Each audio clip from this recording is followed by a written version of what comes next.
let me start by congratulating them. They have brought into an esteemed organization or college like IBS.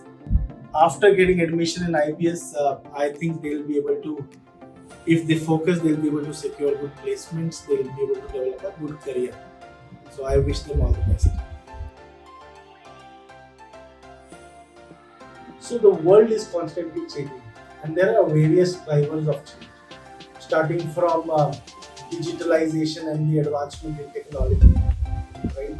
The way people and workforce is working and the way people are conducting business is changing. And hence there's a need for talent to adapt to new ways of working in new skills. The skills of the future, which came out in the report of World Economic Forum, there is a focus or people should focus on learning new technologies, developing critical thinking. They should focus on revamping their cognitive skills.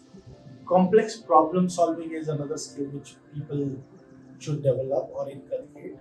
Then creativity and innovation will always help them carve out a niche.